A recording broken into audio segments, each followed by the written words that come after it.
Good morning, अस्सलाम वालेकुम viewers. एक नए दिन और एक नए हफ्ते के आगाज पर आप सबका पसंदीदा मॉर्निंग शो सुनो पाकिस्तान लेकर आपकी खिदमत में हाजिर हूँ।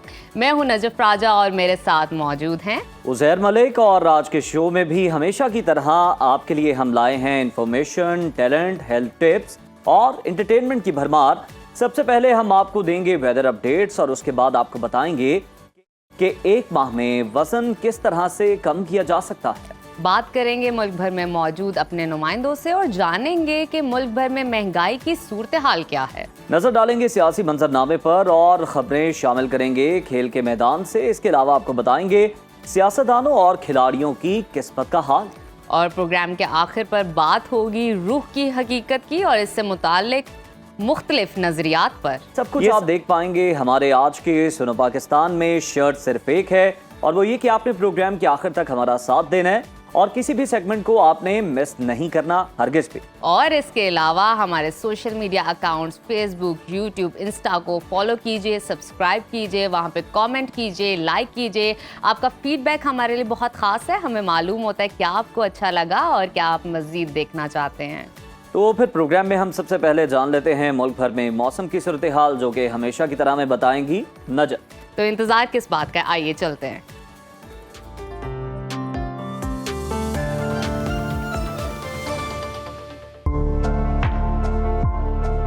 मुल्क के बेशतर इलाकों में आज मौसम खुश्क रहेगा, ताहम बलाई खैबर पख्तूनख्वा, गिलगित बल्तिस्तान, कश्मीर और खित्ता पोटोहार में मतला अबर आलूद रहने के अलावा तेज़ हवाओं और गरज चमक के साथ बारिश का भी इम्कान है।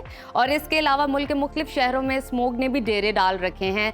मुल्क में आज मौसम कैसा रहेगा, आइए जानते हैं। सबसे पहले हम बात करेंगे गिलगित बल्तिस्तान की, जहां खजा की रुत अपने जोबन पर है। गिलगित में ज्यादा से ज्यादा दर्जा हरारत 22 और कम से कम 14 डिग्री सेंटीग्रेड रहने का इम्कान है। उधर स्कर्दू की बात करते हैं, वहां पर ज्यादा से ज्यादा टेम्परेचर 18 और कम से कम 10 डिग्री सेंटीग्रेड रहने की तवक्को है। महकमा मौसमियात के मुताबिक आइंदा 24 घंटों के दौरान गिलगित बल्तिस्तान में मतला जुज़वी अबर आलूद रहने के अलावा तेज हवाओं और गरज चमक के साथ बारिश का भी इम्कान है। और अब चलते हैं आज़ाद कश्मीर की तरफ, जहां दारुल हुकूमत मुजफ्फराबाद की बात करें तो वहां पर आज बादल बरस सकते हैं और शहर का ज्यादा से ज्यादा दर्जा हरारत 28 और कम से कम 18 डिग्री सेंटीग्रेड रहने की तवक्को है। मौसम का हाल बताने वालों ने आइंदा 24 घंटों के दौरान मतला जुज़वी अबर आलूद रहने के अलावा तेज हवाओं और गरज चमक के साथ बारिश का भी इम्कान जाहिर किया है। अब आपके साथ शेयर करते हैं खैबर पख्तूनख्वा का मौसम,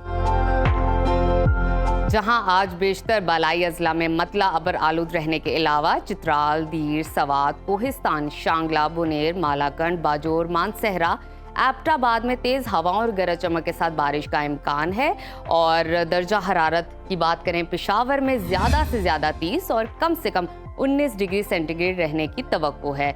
और अब सवात की तरफ चलते हैं, वहाँ पर ज़्यादा से ज़्यादा टेम्परेचर 25 और कम से कम 15 डिग्री सेंटीग्रेड रहेगा। महकमा मौसमियात के मुताबिक आज शाम के बाद पेशावर, खैबर, सवाबी, हरीपुर, नौशहरा, मर्दान, कोहाट और कुर्रम में जकड़ चलने और गरज चमक के साथ बारिश का इम्कान है। अब आपके साथ शेयर करते हैं सुबह पंजाब का मौसम, जहां ज्यादातर अजला में मौसम खुश्क रहेगा, जबकि नारोवाल, लाहौर, शेखुपुरा, फैसलाबाद और गिरदोनवा की फिजा स्मोक से मुतासिर रहेगी। लाहौर की बात करें तो वहां पर ज्यादा से ज्यादा दर्जा हरारत 33 डिग्री सेंटीग्रेड और कम से कम 22 डिग्री सेंटीग्रेड रहेगा। शहर इक़्तिदार इस्लामाबाद में ज्यादा से ज्यादा टेम्परेचर 29 और कम से कम 19 डिग्री सेंटीग्रेड रहने का इम्कान है। मुल्तान में देख लेते हैं पारा कितना है, ज्यादा से ज्यादा जो है 36 और कम से कम 23 डिग्री सेंटीग्रेड रहने की तवक्को है। महकमा मौसमियात ने आइंदा 24 घंटों के दौरान मरी, गिलियात, रावलपिंडी, अटक, चकवाल और जहलम में मतला जुज़वी अबर आलूद रहने के अलावा शाम के बाद तेज हवाओं के साथ झक्कड़ चलने और गरज चमक के साथ बारिश का भी इम्कान जाहिर किया है। और अब आगे बढ़ते हैं, कुदरती ज़खायर से मालामाल सूबा बलोचिस्तान के मौसम पर नजर डालते हैं, जहां बेशतर अजला में आज मौसम खुश्क रहेगा। दारुल हुकूमत कोयटा में दर्जा हरारत ज्यादा से ज्यादा 25 और कम से कम 11 डिग्री सेंटीग्रेड रहेगा। महकमा मौसमियात का कहना है कि आइंदा 24 घंटों के दौरान सुबह बलूचिस्तान के बेशतर अजला में मौसम खुश्क रहेगा। और अब आपके साथ जिक्र करते हैं सुबह सिंध का,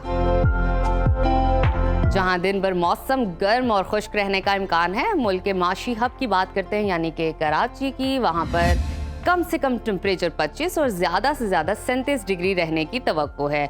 और हैदराबाद की तरफ चलें तो वहाँ पर कम से कम दर्जा हरारत 22 और ज़्यादा से ज़्यादा 32 डिग्री रहने का इम्कान है। महकमा मौसमियात के मुताबिक कराची और सिंध गर्म मौसम की लपेट में है, जबकि कराची में आइंदा 2 से 3 रोज़ में दिन के वक्त दर्जा हरारत बढ़ने का भी इम्कान है।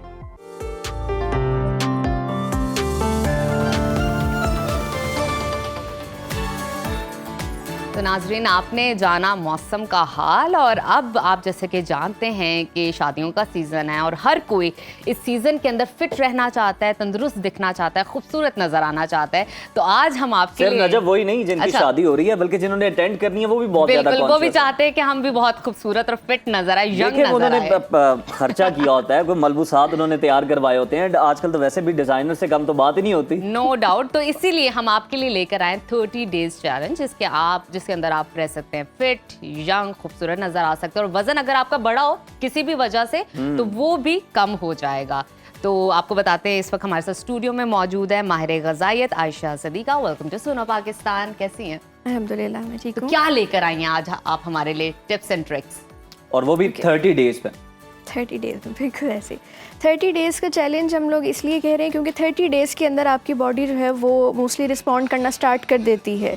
और उसमें रेंज होती है, हम कोई फिक्स्ड ये नंबर नहीं दे सकते कि इस नंबर के ही आप वेट वो लूज़ कर सकते हैं। हाँ, अलबत्ता अगर आप उसको कंसिस्टेंटली और प्रॉपर्ली प्लान को फॉलो करें है ना, किसी का कितना कम हो सकता है, किसी का बिल्कुल ऐसी है। तो आप 4 to 8 पाउंड्स इजीली जो है वो आप वेट लूज़ कर सकते हैं अगर आप कंसिस्टेंटली उस प्लान को फॉलो करें। तो सबसे पहले तो पोर्शन साइज कंट्रोल, वो सबसे इम्पॉर्टेंट चीज़ है कि अगर आप प्लान फॉलो कर रहे हैं तो उसमें अगर आप कुछ उल्टा सीधा या इस तरह का कुछ चीज़ जंक वगैरह खा भी लेते हैं तो आप उसके अंदर कोशिश करें कि पोर्शन साइज को कंट्रोल में रखें। सेकेंडली पानी की इंटेक, वो सबसे इम्पॉर्टेंट चीज़ है। अच्छा आयशा, पानी पे भी बात करेंगे। ये बताएं, पोर्शन इनटेक की आपने बात की, अगर पोर्शन कंट्रोल कर लिया जाए तो फिर वो कितने मील आप ले सकते हैं दिन में? मील्स आपके 3 ही होने चाहिए। मील्स की इंटेक कम नहीं होनी चाहिए। ये तो एक मुश्किल बात हो गई। यूजुअली लोग यही समझते हैं कि हम कोई एक मील स्किप कर देंगे तो हमारा वेट बड़ी इजीली। कुछ लोग ये भी कहते हैं ना, हम ज्यादा खा लेते हैं भूख लगने पे, लेकिन पोर्शंस में खाते हैं। हाँ, पोर्शंस में। अच्छा, इसमें एक चीज़ बहुत ज़्यादा जो है वो काबिल ज़िक्र है कि अगर आपने वेट लूज़ करना है तो आप जितना ज़्यादा अपने मील्स के अंदर ड्यूरेशन ज़्यादा करेंगे, उसमें गैप ज़्यादा रखेंगे, उतना आहिस्ता आपका वेट लूज़ होगा। तो आपको कोशिश ये करनी है कि हर 2 से 3 घंटे के बाद आपको कुछ ना कुछ लेना है। आप कुछ भी स्नैक्स ले सकते हैं। वो स्नैक्स कौन से हो सकते हैं, उसमें डिफरेंट ऑप्शंस हैं। आप पॉपकॉर्न्स ले सकते हैं, आप नट्स ले सकते हैं, हैंडफुल ऑफ नट्स ले सकते हैं। इसके अलावा आप कोई भी इस तरह के जो क्रैकर्स ये भी बता दें, हैंडफुल ऑफ नट्स, ये भी लोगों को बता दें कि नट्स लेने कितने चाहिए, क्योंकि इधर लोग गप्पे मारते मारते आधा किलो मूंगफली खा जाता है फी बंदा। बिल्कुल। इसीलिए कहा जाता है कि आप एक सीटिंग में सिर्फ हैंडफुल ऑफ नट्स, मतलब आपके जो है वो पाम के अंदर जितनी भी नट्स आ रहे हैं और आप अपनी पाम को क्लोज करते हैं तो उसमें जितने भी नट्स आ रहे हैं उसमें कोई भी नट्स हो सकते हैं। वो आप कोई भी पिस्ताचियो ले सकते हैं, वॉलनट्स ले सकते हैं, आलमंड्स ले सकते हैं, लेकिन हैंडफुल से ज़्यादा नहीं होने चाहिए एक सेटिंग में। अच्छा आयशा, मुझे ये बताइए कि ये जो लोग बहुत ज़्यादा पूरा दिन कुछ नहीं खाते और उसके बाद वो चाहते हैं कि 1 महीने के अंदर उनका वज़न भी कम हो जाए, वाटर रिटेंशन भी ना हो उनकी बॉडी के अंदर, नुकसानात की अगर हम बात करें तो क्या क्या नुकसानात होते हैं इस तरह की डाइट करने से? सबसे पहले तो ये कि आपको एनर्जी उस तरह से फील नहीं होगी, एनर्जी लॉस होगा। उसके अलावा आपकी मसल लॉस होगा अगर आप मील से ही नहीं ले रहे, सिर्फ पानी ले रहे हैं, या फिर एक आजकल एक ट्रेंड है कि लोग सिर्फ फ्रूट्स ले रहे होते हैं और सिर्फ फ्रूट्स की डाइट पे वो चल रहे होते हैं। तो उससे क्या होगा कि एक तो उनकी मसल्स लॉस होगा, इसके अलावा उनके अंदर एनर्जी उस तरह से नहीं रहेगी, एनर्जी लेवल्स नहीं होगा, वीकनेस होगा, फटीग होगा, स्किन के मसाइल स्टार्ट हो जाएंगे। ये पता नहीं किस तरह से खाली फलों पे गुजारा हो जाता है। फलों से तो कहते हैं ये एपिटाइजर है, इससे मजीद भूख लगती है आपको। एग्जैक्टली ऐसे ही है। फलों के साथ ये है कि फल एपिटाइजर के तौर पे भी यूज़ हो सकते हैं और फल आपकी कैलोरीज को मैनेज करने में भी यूज़ हो सकते हैं अगर आप मील से पहले लें। अब ये भी हमारे यहाँ जनरली एक कॉन्सेप्ट है कि लोग मील्स के बाद मीठे के तौर पे फ्रूट्स लेते हैं, लेकिन अगर हम मील से पहले लें तो वो हमारी मील्स के अंदर जितनी भी कैलोरीज हैं उनको मैनेज करने में हमारी मदद कर सकते हैं। और आपको फिर भूख भी जरा थोड़ी सी कदरें कम लगेगी, वो पहले ही आपका फुल होगा मैदा जो है वो फल वगैरह खा के, तो मजीद थोड़ा उसमें आप अपनी डाइट कंट्रोल कर ऐसे ही सकते हैं। आप लंच में और डिनर में जब भी आपने लंच करना है और डिनर करना है उससे ऑलमोस्ट 5-10 मिनट पहले अगर आप कोई भी 1 से 2 फ्रूट्स ले लेते हैं तो आप अपने मील के अंदर जो है वो ज़्यादा कार्ब्स की इंटेक नहीं करेंगे और आप इजीली उसकी कैलोरीज को मेंटेन कर अच्छा आयशा, सकेंगे। मुझे बताइए 30 डेज की आपने बात की, अमूमन जब भी आप इस तरह की डाइट करते हो जो 1 महीने पर मुश्तमिल होती है, उससे आपकी स्किन जो है ड्राई हो जाती है, हेयर फॉल स्टार्ट हो जाता है, वीकनेस अलग किस्म से आपको शुरू हो जाती है, तो इन चीज़ों को मैनेज करने के लिए क्या करना चाहिए? और जो आप डाइट बता रही हैं क्या उससे ये चीज़ें नहीं होंगी? ये भी बताएं हमारे ऑडियंस को। बिल्कुल ऐसी। अच्छा, मेरी जो डाइट मैं आपको बता रही हूँ इस वक्त, जो प्लान बता रही हूँ उसमें ये होता है कि आपने खाना सब कुछ है, आपने हर चीज़ लेनी है। इवन आप रोटी भी ले सकते हैं, चावल भी ले सकते हैं, फ्रूट्स भी ले सकते हैं, हर चीज़ ले सकते हैं। Alright, ये लेकिन तो बड़ा आपने जो ज़बरदस्त है। एक चीज़ पे फोकस करना है वो है पोर्शन साइज। आपने Portion पोर्शन size। कंट्रोल करना है। जो यूजुअली लोग बहुत ज़्यादा स्पीडली वेट लूज़ करने के लिए जो डाइट्स फॉलो करते हैं, जो ट्रेंड में भी होती हैं आजकल, कीटो डाइट्स हैं या इस तरह की और डाइट्स हैं, उनसे ये सारे मसाइल आपको यूजुअली होते हैं कि तो स्किन के पोर्शन मसाइल डाइट ये किस तरह से, ये भी जरा बता दें हमारी पोर्शन इस ऑडियंस तरह को। है कि आपकी बॉडी टाइप पे डिपेंड करता है, आपकी बॉडी किस सुबह तरह उठ की के है। क्या खाएं सबसे पहले? सबसे हाँ, पहले सुबह से शुरू कर लेते हैं। सबसे पहले सुबह उठ के अगर हम देखते हैं तो आपको 1 ग्लास पानी लाजमी लेना है और वो रूम टेम्परेचर पे होना चाहिए। Okay। बहुत ज़्यादा ठंडा भी नहीं होना चाहिए और बहुत गर्म भी नहीं होना चाहिए। जस्ट रूम टेम्परेचर का 1 ग्लास पानी ले लें और उसके अंदर आप 1 टीस्पून चिया सीड्स ऐड कर लें। चिया सीड्स जो हैं वो आप रात को पानी में भिगो कर रख दें, तकरीबन 1 टीस्पून बस, और वो आप ले लें। उससे ये होगा कि एक तो आपके स्टमक जो है वो एक्टिवेट हो जाएगा, स्टमक में उसको एक फाइबर, गुड फाइबर मिलेगा, तो उससे ज़रा आपकी जो है वो पूरा दिन का स्टार्ट जो है अच्छा होगा। उसके बाद आप यूजुअली जिस तरह लंच अपना ब्रेकफास्ट लेते हैं, ब्रेकफास्ट आप किसी भी तरह ले सकते हैं, कोई भी ले सकते हैं, पराठा अंडा खा ले सकते सकते हैं हैं, ब्रेकफास्ट के इवन अंदर? पराठा भी खा सकते हैं। सकते हैं, पराठे की आप ओके। इंटेक कम कर दें, जैसे आप सीडी साइज जो है वो पराठा ले सकते हैं, 6 इंचेस ले सकते हैं, ओके। या फिर अगर आप फुल साइज पराठा है तो उसको हाफ साइज में ले हाफ लें। कर लें। और उसके साथ आप अंडा भी ले सकते हैं। अच्छा, फ्राइड अंडा लेना है या ऑमलेट लेना है, उसको आप ऑलमोस्ट 1 to 2 टीस्पून ऑयल के अंदर बस फ्राई करें और कोशिश करें कि इससे ज़्यादा ऑयल उसमें यूज़ ना करें। देसी घी का इस्तेमाल नहीं करना। नहीं करना? नहीं करना। डॉक्टर्स तो कहते हैं आयशा कि देसी घी खाएं, अच्छा, ये एक बहुत खवातीन बड़ी के लिए बहुत डिबेट है। जरूरी ये है। एक बहुत बड़ी डिबेट और है। इवन तो वो ये भी कहते हैं कि सुबह सुबह उठ के निहार मुंह आप 1 चम्मच देसी घी पी लें, आपके इंटेस्टाइन के लिए, आपके ये- गट के लिए बहुत अच्छा है। ये एक मिथ है और इसको ओके। फॉलो नहीं करना चाहिए। और ये आप फैट सिर्फ- है, बिल्कुल ऐसे, basically। ये बिल्कुल फैट है। आप सिर्फ आम जो वेजिटेबल ऑयल जो घर में यूज़ होता है कुकिंग के लिए, उसके साथ कैनोला आप- ऑयल वगैरह जो यूज हो रहे हैं। Canola, sunflower oil, corn oil, कोई भी ऑयल यूज़ कर सकते हैं आप। उसके साथ आप अंडा बनाएं, अगर कोई सालन वगैरह है उसके साथ खाना है तो वो भी आप जो है वो 2 to 3 टेबल स्पून सालन के साथ ईजिली जो है वो कंज्यूम कर सकते हैं। जो लोग चाय पीते हैं वो चाय साथ ले सकते हैं, उसमें चीनी का इस्तेमाल ना करें, वाइट शुगर बिल्कुल कट डाउन कर दें। उसकी जगह आप शहद का इस्तेमाल कर सकते हैं, आप ब्राउन शुगर ले सकते हैं, शक्कर ले सकते हैं या फिर गुड़ ले सकते हैं। ठीक वो है, भी जस्ट ठीक है। 1 टीस्पून, इससे ज़्यादा नहीं होना चाहिए। ओके, ये आपका ब्रेकफास्ट हो गया। उसके Done। बाद फिर ब्रेकफास्ट के बाद जब लंच आएगा, ब्रेकफास्ट हो गया, बड़ा हैवी फील कर। हैवी। अब आगे चलते हैं। अच्छा आयशा, क्विकली आगे। अब उसके बाद हमने जब लंच करना है तो लंच और ब्रेकफास्ट के दरमियान ऑलमोस्ट 3 आवर्स का डिफरेंस होना चाहिए, इससे ज़्यादा नहीं होना चाहिए। और ड्यूरिंग 3 आवर्स आपको स्नैक भी लेना है। अगर आपका लंच थोड़ा सा डिले भी हो रहा है, 3 से 4 आवर्स भी हो रहा है, तो आपने उससे पहले कोई ना कोई फ्रूट लेना है। सीजनल फ्रूट कोई भी ले सकते हैं आप, 1 से 2 फ्रूट्स ओके। लें। और उसके बाद फिर आपका लंच होगा। लंच में कोशिश करें कि लंच में आपको जो भी इजीली जो भी फूड्स अवेलेबल हैं, जैसे राइस हैं अगर, तो आप उसके जो है वो 8 to 12 टेबल स्पून आराम से ले सकते हैं। उसके साथ ग्रिल्ड आइटम्स अगर हों तो वो ज़्यादा बेहतर हैं। अगर ग्रिल्ड कबाब है अच्छा या आयशा, ये इसी में barbecue ये भी ऐड कीजिएगा, ये कोई इशू तो नहीं है कि आप राइस रात में नहीं ले सकते, आपको दोपहर में लेने चाहिए? जी जी, ये मैं अभी इसी बात पे आ रही जी। थी कि राइस जो है वो कोशिश करनी चाहिए कि लंच में ही लें। उसकी वजह ये है कि राइस बहुत जल्दी आपकी शुगर लेवल को स्पाइक अप करते हैं। उसके बाद क्या ओके। होता है कि जब आपकी शुगर लेवल्स इंक्रीज़ होते हैं और फिर आपको एकदम से जो है वो लगता है कि फीलिंग ऑफ फुलनेस आई है, उतनी ही जल्दी ये जो राइस हैं ये आपको जो है वो भूख जो है वो ज़्यादा लगाते हैं। उसके ऐसे अलावा मुझे- ये जब शुगर लेवल आपका मेरे ख्याल में हाई होता है तो आपको स्वेलिंग भी होती है, फेस बिल्कुल पे हो ऐसी है। सकती है, हाथ पांव पे भी हो सकती बिल्कुल है। ऐसे ही तो है। जब राइस आप का रात को इस्तेमाल लेते हैं तो सुबह lunch उठ के आपके साथ जो है वो इसी तरह की जो है वो सिम्टम्स आपको फेस करना पड़ती हैं। तो इट्स Okay। बेटर कि आप लंच में लें ताकि आपके पास टाइम हो कि आप दूसरा मील भी ले सकें। फिर लंच में आप राइस ले लें, रोटी ले लें, सालन ले लें, कोई भी चीज़ ले लें, लेकिन साथ रॉ वेजिटेबल सैलेड का 1 बोल लाजमी लें। वो जबरदस्त कुछ भी हाइड्रेटेड Alright। रहने के लिए और स्टमक और गट के लिए हमारे जी, बहुत और ज़रूरी स्टमक के अलावा आपकी जो कैलोरीज है उनको मेंटेन करने के लिए अगर बिल्कुल आप ठीक। वो सैलेड का बोल ले लेंगे तो आप रोटी सालन वगैरह जो है उनकी क्वांटिटी को लिमिटेड में बिल्कुल ले ठीक। सकते हैं। और टी टाइम के बारे में बताइए, क्योंकि टी टाइम का कुछ लोगों को बहुत शौक होता है मेरी तरह, तो उसमें क्या खाना चाहिए? टी टाइम तो फिर ऐसा है कि हाई टी और डिनर एक ही हो जाता है।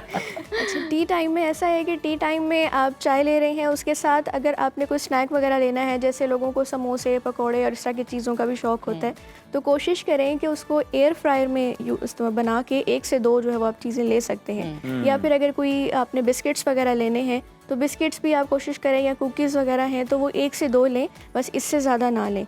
वो भी उस सूरत में अगर चाय के अंदर चीनी नहीं है। अगर चाय में चीनी है तो कोशिश करें कि फिर उसके साथ आप कोई चीज़ ना लें, क्योंकि वाइट शुगर तो डिनर वैसे किस टाइम पर होना चाहिए और क्या होना चाहिए? डिनर आपके सोने से तकरीबन 3 घंटे पहले हो जाना चाहिए। इससे आपको जो है वो ज़्यादा टाइम नहीं होना चाहिए। मतलब आप 10 बजे अगर सो रहे हैं तो 7 बजे 8 बजे तक आप अपना डिनर खा लें, वाइंड अप कर ठीक है। लें। 7-8 बजे तक आप जब डिनर वाइंड अप कर लें। डिनर के अंदर बिल्कुल ठीक राइस है। कोशिश करें कि अवॉइड करें, रोटी लें और या फिर ब्रेड वगैरह ले सकते हैं। इसके अंदर आपने वो कार्ब्स लेने हैं कि जो आपके स्टमक में ज़्यादा देर तक जो है स्टे कर सकें, फाइबर रिच हों, ताकि आपको एक तो सुबह तक जो है वो भूख ना लगे, और सेकेंडली जब आप सुबह उठें तो आपकी गट जो है वो आपको हेल्दी फीलिंग देगी। अच्छा, मुझे क्विकली एक बात बताइए, वो जो 1 बजे 2 बजे बहुत सख्त किस्म की भूख लगती है और मन करता है ऑर्डर कर लो कुछ ना कुछ, तो उस सूरत हाल में आप क्या खाएं? उस क्रेविंग का क्या करें?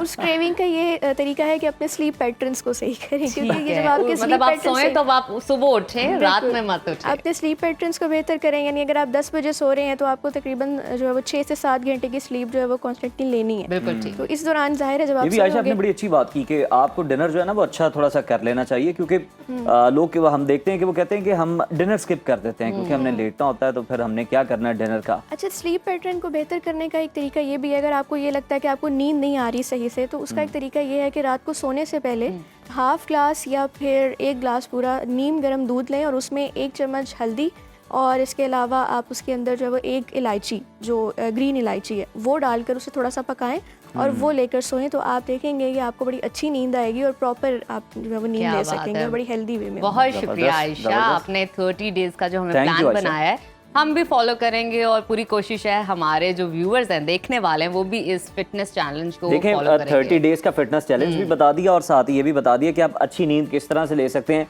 उसके लिए क्या टिप है। क्योंकि नींद के मसाइल बहुत सारे लोगों को हैं, तो नाजरीन अभी वक्त हुआ छोटी सी ब्रेक का। आपने कहीं नहीं जाना क्योंकि बहुत सारे सेगमेंट्स अभी बाकी हैं, तो देखते रहिए सुनो पाकिस्तान। वेलकम बैक टू सुनो पाकिस्तान। और अब बात करेंगे अहम अवामी मसले की। तो हुकूमत मुसलसल ये दावा कर रही है कि महंगाई कम हो रही है। सालाना बुनियादों पर महंगाई बढ़ने की शरह 38% से कम होकर सिंगल डिजिट में आ गई है, जो इस वक्त 6.9% है। IMF और वर्ल्ड बैंक समेत दीगर मालियाती इदारे भी ये पेशगोइयां करते नजर आते हैं कि पाकिस्तान में महंगाई कम हो रही है, मगर मौशी माहिरीन के मुताबिक महंगाई कम नहीं हो रही, बल्कि महंगाई बढ़ने की जो रफ्तार है और जो शरह है, बल्कि उसमें कमी आई है। बिल्कुल, और इसके साथ साथ आपको ये भी बताते हैं कि 1 अक्टूबर को जारी होने वाले वर्ल्ड ऑफ स्टैटिस्टिक के अदाद-ओ-शुमार के मुताबिक पाकिस्तान में गुज़िश्ता साल की निस्बत महंगाई कम हुई है, और इस वक्त पाकिस्तान में महंगाई बढ़ने की शरह 9.6%, भारत में 3.6% है, जबकि बांग्लादेश में महंगाई की शरह 10.49% पर है। अब ऐसे में सवाल यहाँ पर ये उठता है कि अगर पाकिस्तान में महंगाई बढ़ने की शरह कम हो रही है, तो फिर इसका अवाम को फ़ायदा क्यों नहीं हो रहा, और अवाम को सस्ती चीज़ें आखिर क्यों नहीं मिल पा रही, अवाम को इसका रिलीफ कब तक मिल सकेगा।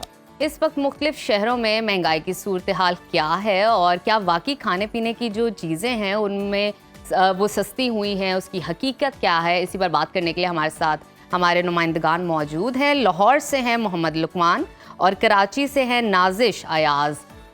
जी बताइएगा, सबसे पहले लुकमान आपकी तरफ आते हैं, बताइएगा कि क्या सूरत हाल है इस वक्त लाहौर में महंगाई की।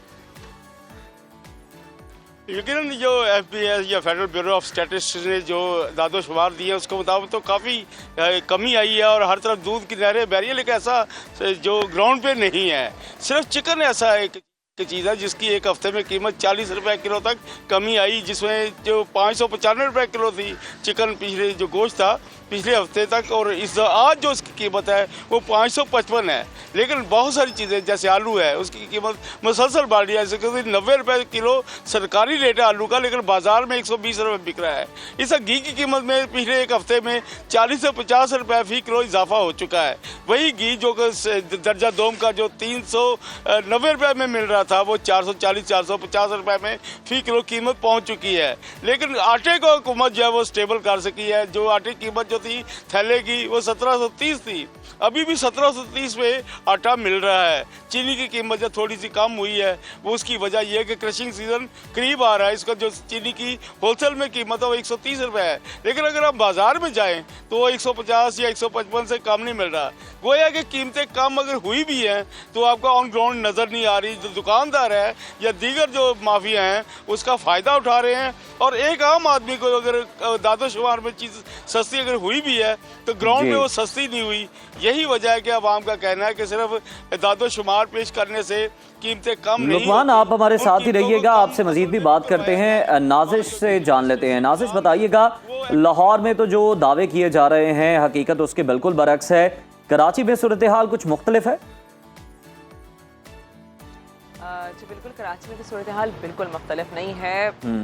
ऑलमोस्ट पूरे मुल्क का ही सूरत हाल ऐसे ही है। तो इस वक्त कराची की मैं बात बता दूँ आपको कि अगर मुर्गी गोश्त की कीमत की बात करें तो मुर्गी गोश्त इस वक्त तकरीबन 680 रुपये है। भिंडी जो मौसम की सब्जियों की बात कर लें तो आप भिंडी इस वक्त 200 रुपये है, लौकी 100 रुपये है, करेला 140 है, मटर तो 300 का हिस्सा अबूर कर चुकी है। मटर अभी मार्केट में आना शुरू हो गई है, तो लोग सोचते हैं कि यार चलो मौसम की सब्ज़ी आई है तो थोड़ा सा मटर जो है वो इस्तेमाल कर ली जाएगी, मटर की सब्ज़ी बना ली जाएगी। लेकिन मटर जो है वो ट्रिपल सेंचुरी क्रॉस कर चुकी है, यानी 300 का हिस्सा अबूर कर चुकी है। सिंघाड़ा आपको पता है सर्दियों के मौसम का की सौगात कहलाती है, वो 240 है।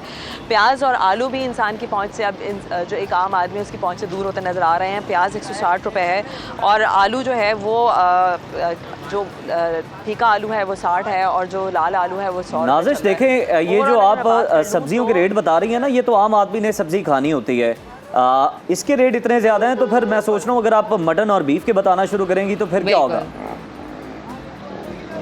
देखिए, मटन और बीफ तो वाकई में पहले तो कहा जाता था कि मटन जो है वो गरीब आदमी नहीं खा सकता, चलो बीफ जो है वो शोरबे में पका लेगा। लेकिन अब बीफ भी जो है वो तकरीबन 1200 से तजावुज़ कर चुका है फ़ी किलो। तो अब सूरत हाल इतनी ज़्यादा आउट है कि आप सोचें मुर्गी का गोश्त अगर 680 चल रहा है तो बीफ तो कहीं ज़्यादा है, बीफ डबल ट्रिपल पे चल रहा है इससे। मटन तो 2200 से 2500 पे चल रहा है इस वक्त। तो मटन और बीफ हम पहले निकाल चुके हैं लिस्ट से। आ जाए मुर्गी की तरफ तो मुर्गी भी आप उसी सूरत में मिलेगी, या तो घर में कोई दावत हो या फिर घर में कोई बीमार हो। उस सूरत में दाल दलिया की बात कर लें, दाल दलिया भी शायद अब इतनी महंगी हो चुकी है कि दाल भी अगर आप पतली बना लें तो शायद पूरा घर खा ले। क्योंकि ज़्यादातर देखें अभी भी यही सूरत हाल है कि घर में एक कमाने वाला होता है, 4 बच्चे होते हैं या 2 बच्चे होते हैं और एक घरवाली, तो अगर 4 अफराद की फैमिली भी है तो उसके लिए भी गुजारा करना काफ़ी मुश्किल नजर आता है। नाजिश, यानी वही सूरत हाल है जैसे सिराजुल हक साहब कहा करते थे ना कि दाले माश तो अब दाले बदमाश बन चुकी है। बिल्कुल ऐसे ही सूरत हाल है। बिल्कुल ठीक। नाजिश, हमारे साथ आप रहिएगा। लुकमान, आपसे जानना चाहूंगी, बताइएगा, ये सब्जियों का तो रेट बहुत हाई चल रहा है और इसके साथ साथ दालें भी मुंह चढ़ा रही हैं, ये कहा जाए। लेकिन मुझे बताइए कि ये जो मुर्गी का क्या रेट फिलहाल चल रहा है, क्योंकि लोग कुछ ना कुछ तो बनाएंगे और अगर दालें महंगी हैं, सब्जियां महंगी हैं तो मुर्गी की तरफ जाएंगे। मुर्गी का क्या चल रहा है? मुर्गी के साथ अंडे भी शामिल कर लें। हाँ, वो साथ ही साथ है साइमल्टेनियसली। बड़ी एक अजीब बात यह है कि मुर्गी की कीमत तो कम हुई गोश्त की, और आज 555 रुपये, ये पिछले हफ्ते 595 था। लेकिन अंडे की कीमत में मुसलसल इजाफा जारी है। इसको अंडे की कीमत जो है वो 315 से 316 रुपये दर्जन तक चला गया, यानी कि 26-27 रुपये का अंडा जो है अगर होलसेल में खरीदेंगे। लेकिन बाजार में कभी भी वो 26-27 का नहीं बिकता, वो 30 का बिकता है। यानी कि वो चीज़ जो कि इन दिनों पे बड़ी मुश्किल से 10-12 रुपये का अंडा होता था, इस दफ़ा होलसेल में अंडा जो है वो तकरीबन 26-27 रुपये में, और मार्केट में अगर आप एक अंडा खरीदने जाए तो 30 से कम नहीं मिल रहा। और अगर उबला हुआ अंडा होगा तो 40-50 का। इसी तरह जो बीफ है या मटन है उनकी कीमतें भी मुसलसल उनमें इजाफा जारी है। सरकारी रेट तो बीफ का 800 रुपया किलो है, लेकिन यहाँ बिक जो रहा है वो 1100 से लेके 1200 रुपये किलो तक। इससे जो मटन का रेट है वो सरकारी 1600 रुपये है, लेकिन जो मिल रहा है वो 2100 से लेके 2200 रुपये तक। वो है कि कोई जो प्रोटीन का ऐसा जरिया नहीं है। हाँ। दालों से लेके गोश्त तक प्रोटीन का ऐसा कोई जरिया नहीं है जो कि सस्ता हो, जिसको सस्ता रखने की ठीक है, कोशिश प्रोटीन की हासिल गई। करने के जितने जराए हैं वो दालें हैं, चिकन है, गोश्त है, सब कुछ ही महंगा है। और यहाँ पर ये भी जिम्मेदारी बनती है उन इदारों की कि वो चेक एंड बैलेंस कायम करें। अगर वो रेट लिस्ट पे कीमत कम लिख रहे हैं तो फिर मार्केट में भी उसकी फरोख्त उसी कीमत पे यकीनी बनाएं, वरना आवाम को झूठी तसल्लियां और आस देने के अलावा ये और कुछ भी नहीं है। यहाँ पर हम एक ब्रेक शामिल करते हैं और ब्रेक के बाद वापस आते हैं। आप देखते रहिए सुनो पाकिस्तान। वेलकम बैक टू सुनो पाकिस्तान। खेल के मैदान से खबर शेयर करेंगे। पाकिस्तान क्रिकेट बोर्ड के बड़े फैसले सामने आ गए हैं। कौमी टीम आइंदा ऑस्ट्रेलिया और जिम्बाब्वे के दौरे करने जा रही है। इन दौरों के दौरान पाकिस्तान ऑस्ट्रेलिया और जिम्बाब्वे के खिलाफ 3 वनडे और 3 T20 मैचेस खेलेंगे। इन दौरों के लिए कौमी टीम के 4 मुख्तलिफ स्क्वाड्स का ऐलान किया गया है। मजमूई तौर पर अगर देखा जाए तो 28 खिलाड़ी ऐसे हैं जिन्हें स्क्वाड का हिस्सा बनाया गया। हर स्क्वाड 15 खिलाड़ियों पर मुश्तमिल है और कोई भी प्लेयर बैक वक्त चारों टीमों में शामिल नहीं है। ऑस्ट्रेलिया के खिलाफ स्क्वाड में बाबर आजम, नसीम शाह और शाहीन शाह अफरीदी की वापसी हुई है। और दूसरा बड़ा और अहम फैसला ये है कि पीसीबी ने wicket keeper batter Mohammad Rizwan को वनडे और T20 का कप्तान बना दिया है, जबकि नौजवान सलमान अली आगा को उनके नायब होंगे वो। तीसरा और अहम फैसला पीसीबी ने यह किया कि 25 खिलाड़ियों के सेंट्रल कॉन्ट्रैक्ट का ऐलान किया, जिसमें शाहीन शाह अफरीदी को एक दर्जे तनाजुली के बाद बी कैटेगरी में शामिल किया गया, जबकि जारे मिजाज बैटर फखर जमान को सेंट्रल कॉन्ट्रैक्ट से ड्रॉप कर दिया गया है। इसी तमाम तर सूरत हाल पर बात करते हैं। हमारे साथ मौजूद हैं स्पोर्ट्सकार सैयद मोहम्मद उवैस साहब। बहुत शुक्रिया उवैस साहब आपके वक्त का। वेलकम टू सुनो पाकिस्तान। ये बताइएगा कि पीसीबी ने ये जो 3 अहम और बड़े फैसले किए हैं, मजमूई तौर पर क्या लगता है पाकिस्तानी क्रिकेट की बेहतरी के लिए ये कितने मददगार साबित होंगे? देखिए, एक अच्छी बात है कि पाकिस्तान क्रिकेट बोर्ड मुझे अच्छा लगा था कि जो टॉप परफॉर्मर्स आपके डोमेस्टिक के थे उनको चांस एक दिया गया। एक टफ टूर है ऑस्ट्रेलिया की। अगर बात करें ऑस्ट्रेलिया सीरीज आपको आसान नहीं होती, आपको पता है बड़े से बड़ा जो प्लेयर है उसका टेस्ट होता है नर्व्स को, लेकिन कुछ मामला हैं जिसमें स्पेशली फखर जमान की अगर बात करें तो एक प्लेयर जिसका 50 के करीब अपना एवरेज भी है, स्ट्राइक रेट उसने मेंटेन किया हुआ है, 200 के करीब जो उसका बेस्ट अपना स्कोर है 210 अगेंस्ट उसका बेस्ट स्कोर, इंटेंट आपको नजर आती है, उसी को आपने ड्रॉप किया स्क्वाड के अंदर से। ये थोड़ा सा आपको पता है कंसर्निंग साइन है, हर कोई इसके ऊपर बात कर रहा है। मुझे पता है कल अच्छी बात थी कि एटलीस्ट चेयरमैन पीसीबी ने कोई ढकी छुपी बात नहीं की, उन्होंने स्ट्रेट फॉरवर्ड बात की कि जी शो कॉज नोटिस भी है, और साथ ही साथ जो आपने ट्वीट की है, क्योंकि यहाँ पर एक इशू है हमारे पाकिस्तान के अंदर कि जब स्पोर्ट्समैन की बात करूँ, खाली क्रिकेटर्स की बात नहीं कर रहा, स्पोर्ट्समैन एसोसिएशंस हैं कोई नहीं जो प्लेयर्स के हक के लिए, हकूक के लिए खड़ी होती हों। प्लेयर्स भी कुछ कहीं ना कहीं मैं कहता हूँ कि शायद थोड़ा सा मीडिया प्रेशर होता है या फैंस के अपना डिमांड होती है, थोड़ा सा ट्वीट वगैरह या कुछ ऐसे मामला कर देते हैं। लेकिन क्रिकेट बोर्ड को एक चीज़ समझनी चाहिए थी कि आप स्ट्रेट फॉरवर्ड बताते कि ट्वीट की वजह से हमने ड्रॉप किया है। फिटनेस का जो आप बीच में इशू लेके आए तो नोमान अली तो 100% फिट नहीं, उन्होंने फिटनेस टेस्ट को फेल किया था। आपको याद हो बहुत से ऐसे प्लेयर्स हैं जिस वक्त पाकिस्तान टीम के अंदर मौजूद हैं जिनको आपने सेंट्रल कॉन्ट्रैक्ट दिया, वो फिटनेस टेस्ट में फेल हुए हैं। चाहे उसके अंदर आप अगर बात करें शाहीन शाह की बात करें, वो फिटनेस का आपको पता उनको इशू बना हुआ है। फखर जमान का फिटनेस टेस्ट इसलिए फेल हुआ था, अगर आपको याद हो तो उन्होंने एक स्टेटमेंट भी दी थी कि बल्कि उन्होंने उस मीटिंग में कहा था, खुद अपना पाकिस्तान क्रिकेट बोर्ड ने बताया कि हम पता नहीं किस एरिया, मुझे याद नहीं है वो कहाँ पर गए हुए थे लीग खेलने के लिए, बीच रस्ते उनको वापस उस लीग से बुलाया गया, उनकी एनओसी कैंसिल हुई थी। जिस दिन वो वापस लैंड हुए हैं 8 घंटे की फ्लाइट के बाद उनको कहा गया कि आके फिटनेस टेस्ट दो, तो वो बॉडी आपको पता है फटीग कैरी नहीं करती इतना, क्योंकि ट्रैवल की फटीग आपके पास कहाँ से एक फिटनेस बंदा पास करेगा। तो ये जो म्यार रखा गया था इस पे भी कहीं ना कहीं चेक एंड बैलेंस होना पड़ता है। दूसरा आपको पता है इस वक्त एक इशू पाकिस्तान क्रिकेट के अंदर, जब एक चीज ठीक होती है फिर कहीं ना कहीं मुश्किलात भी आती हैं। गैरी कस्टन का सबसे बड़ा एक इशू यहाँ पर आपको पता है कि खबरें चल रही हैं कि शायद वो इस्तीफा दे दें, जो एक सेटअप इस वक्त चल रहा है उससे वो नाखुश हैं। ऑब्वियसली होंगे। देखें, कप्तान आपने चेंज किया, रिजवान को आप लेके आए, जितना रिजवान को आज तक देखा या काम किया उनके साथ। अच्छा सैयद मोहम्मद उवैस साहब ये बताएं कि ये जो बातें हो रही हैं कि वो कुछ मर्जी के लोगों को शामिल करना चाहते हैं, ये बातें दुरुस्त हैं? देखिए, दो चीजें हैं। एक तो उन्होंने कहा था कि मुझे हाई परफॉर्मेंस कोच की उन्होंने बात की थी, उनका नाम मुझे याद नहीं आ रहा, उनको अपना शामिल करना चाहते थे, इन्होंने उसको शामिल नहीं किया। लेकिन सबसे बड़ा एक इशू ये है कि जो ऐसा कोच ऐसा कप्तान, मसला ये होता है कि कोच कप्तान कहता है कि मैं अपनी टीम बनाऊं, क्योंकि उसने टीम को उसने लड़ाना है। आकिब जावेद ने जाके टीम को नहीं लड़ाना, ना मुस्तफी साहब ने लड़ाना है ग्राउंड के अंदर, उसने जाके उस टीम को लड़ाना है, उसने उससे कहीं ना कहीं अपना रिजल्ट्स को निकालना है, उसने पोस्ट चेंजेस करनी है टीम के अंदर।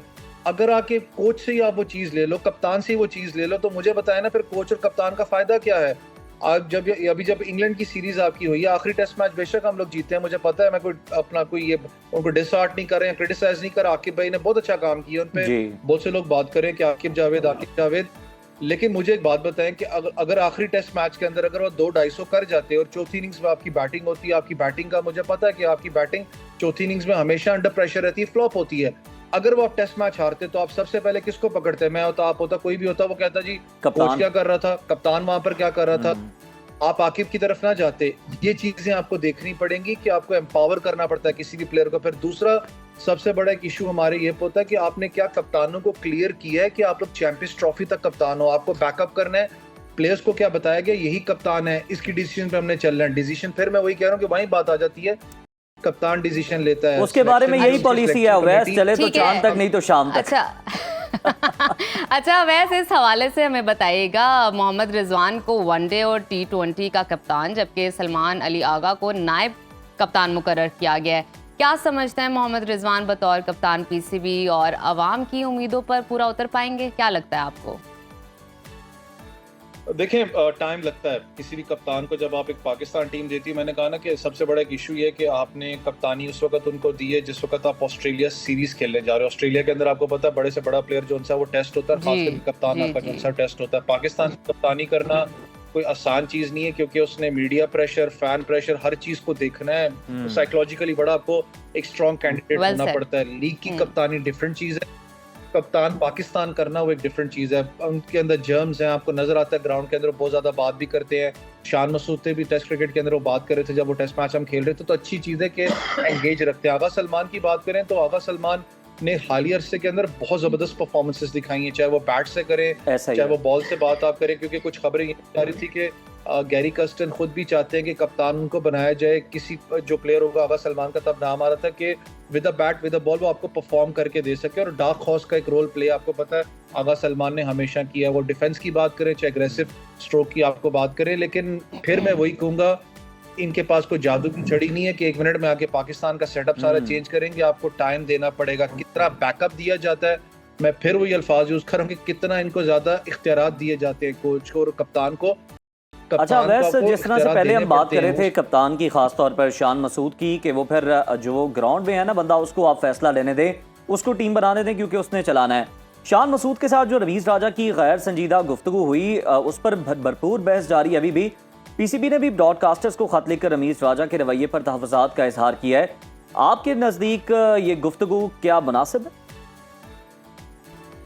देखिए, हीट ऑफ द मोमेंट तो मैं कहूँगा, या ऑब्वियसली कुछ बड़ास होती है जब आप निकालते हो, लेकिन उस टाइम पे ठीक नहीं थी आप, क्योंकि देखें ना, आप ब्रॉडकास्टिंग में साथ में कमेंट्री के ऊपर है, पूरी दुनिया आपको सुन रही है, और आप ये बात करें, आई गेस वो नहीं था। बेशक आप बैक ऑफ द अपना जाके कैमरा से दूर हैं, जो होता है ना कि आप जिस वक्त आपके पास सिस्टम नहीं लगा होता, आप बात कर लें, डिस्कशन कर लें, वो एक अलग सिस्टम है। अपना ओपिनियन लेकिन लाइव ऑन द कैमरा ये अलग चीज़ है, ये आप गलत काम कर रहे हैं वहां पर, क्योंकि आप एक रिप्रेजेंटेशन दे रहे हो ऐसा कमेंटेटर, और आगे आपको पता है, शायद आई डोंट थिंक सो कि वो शायद अब आपको नजर भी है किसी पाकिस्तान सीरीज के अंदर वो कमेंट करते हुए, क्योंकि पीसीबी ने प्रॉपर तरीके से खत लिख दिया है। शान मसूद की अगर बात करूं, शान मसूद के चाहे वो प्रेस कॉन्फ्रेंसेस की सवाल करूं, आपको पता है बहुत से तरफ उनसे सवाल भी हुए हैं, उन्होंने वो बात भी की कि यार हम जीते हुए हैं, फिर भी ये चीजें आ रही हैं। वो आती इसलिए क्योंकि आप एक कैप्टन हो, बिल्कुल ठीक है। बहुत शुक्रिया आपका सैयद मोहम्मद अवैस साहब, हमारे साथ तमाम तज्जिया दे रहे थे। और इस तमाम तर अगर मामले को देखा जाए, मद्देनजर रखा जाए, तो यही है कि पीसीबी ने खत तो लिख दिया, लेकिन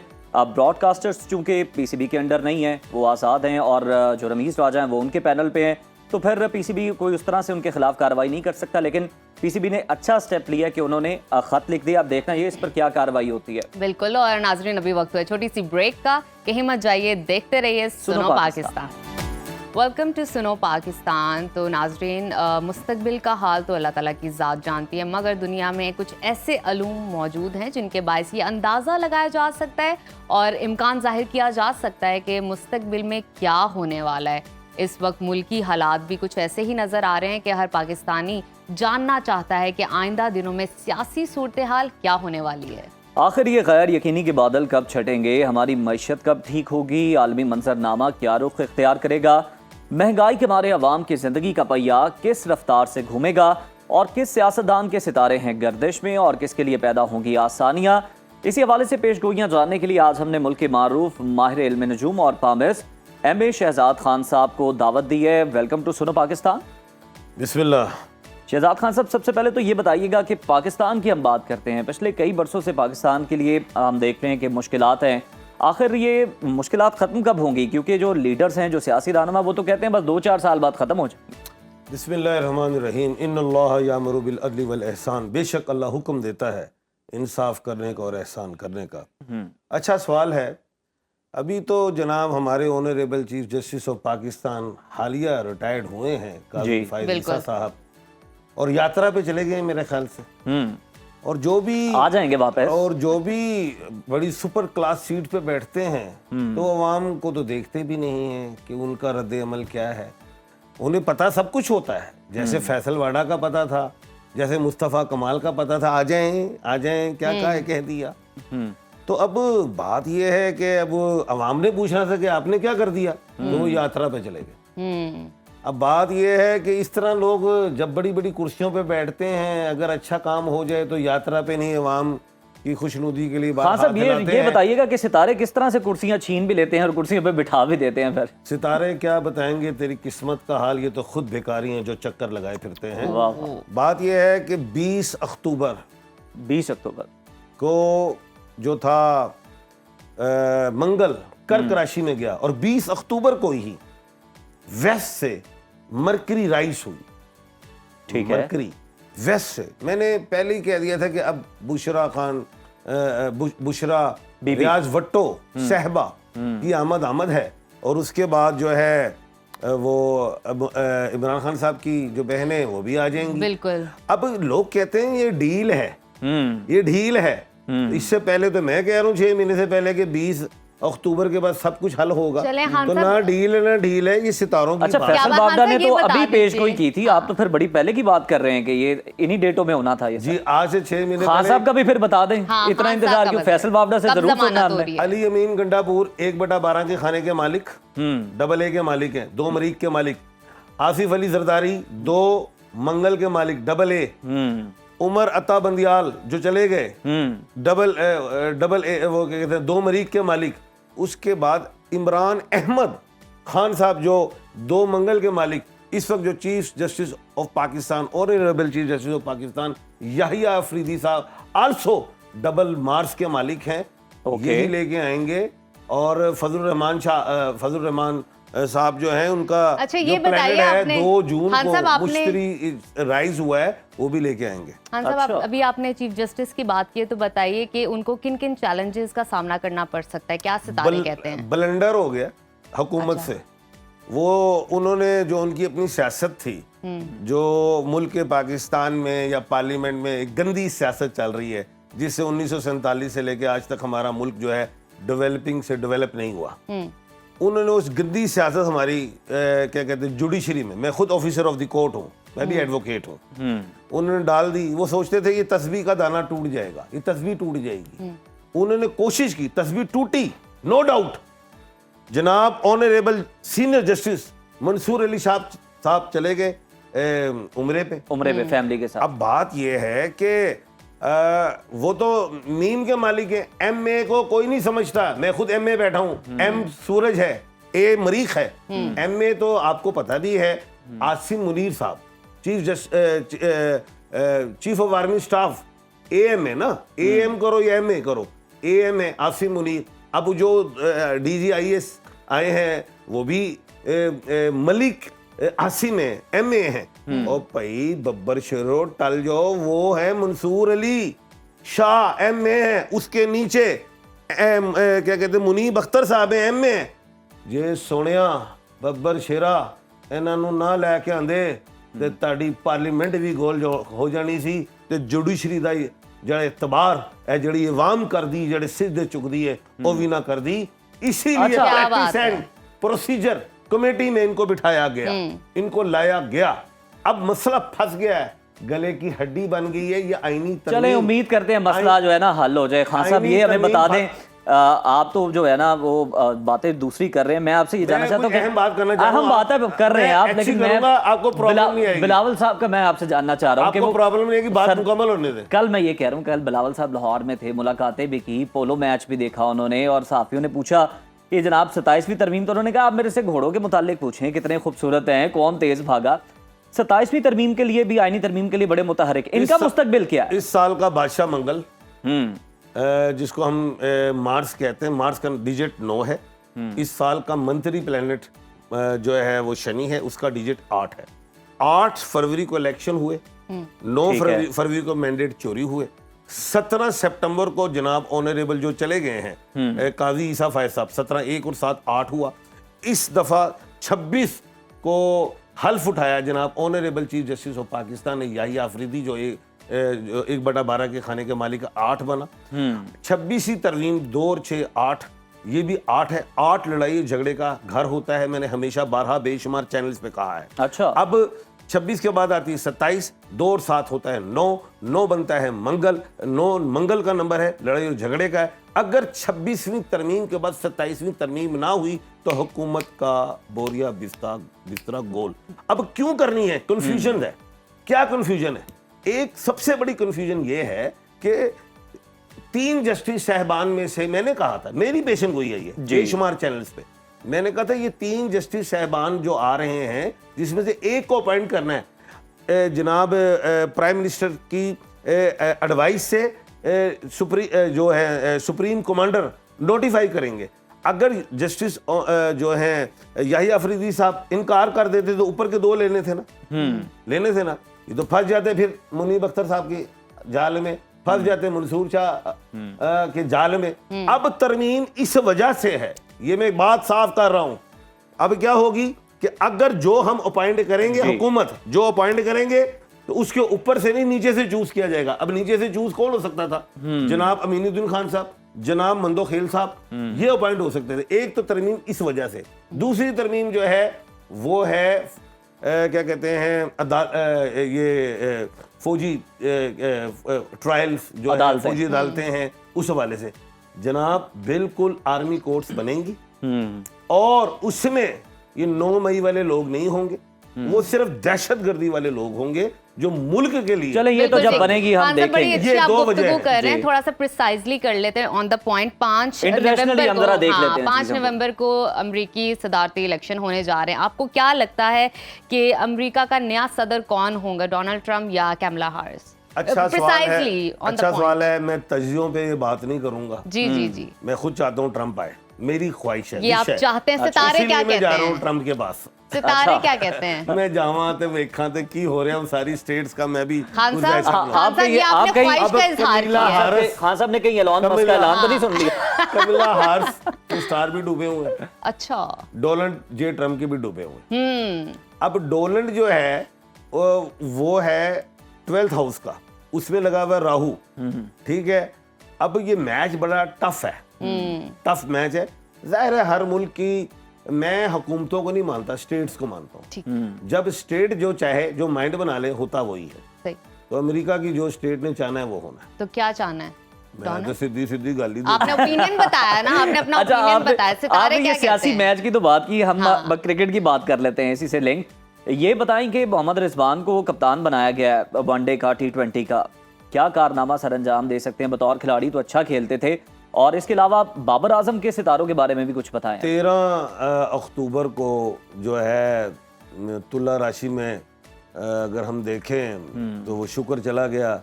और मैंने बारहा कहा था, बल्कि मैं एक बड़े निजी चैनल पे बैठा था, मैंने कहा मुझसे पूछो 15 जो लोग होते हैं उसके स्क्वाड का, मैं बताऊंगा किसको। सरफराज नवाज साहब को भी मैंने कहा था। अच्छा। वो सईद अजमल साहब, हम सारे बैठे हुए थे, मैंने कहा इनको भेजो, गलती की, हमारे लेजेंड है। अब क्या कभी ऐसा हुआ है कि तेंदुलकर की 99 सेंचुरीज हो गई? मैं नेपाल में था, लोग आए, खान साहब इसकी 100 नहीं हो रही। मैं कहा नहीं होनी, हले साल 6 महीने लगेगा। अब बात यह है कि हमारा बाबर आजम जब नहीं चल रहा तो उसको घर बिठाना है, उसको डिसाइड करते हैं आप। नहीं, और चेयरमैन पीसीबी ने कल तारीफ भी की है, ऐसी नहीं है बात, उन्होंने तारीफ की है। शाहीन अफरीदी दुनिया का बेस्ट बॉलर है, प्लेयर है। ये बात नहीं, 2-4 सिफारिशें निकाल लो ना बाहर। हमारे मुल्क पाकिस्तान में जब स्पोर्ट से सियासत निकल आएगी। चले, अब जिनके हाथ में कमान दी गई है, ये बाबर से लेके अब हम देखते हैं रिजवान, तो क्या लगता है आपको? रिजवान एक अच्छा है और वो उसके साथ वीनस बड़ी पावरफुल है और मरकरी भी उसके साथ उसका साथ दे रही है वो आगे निकलेगा।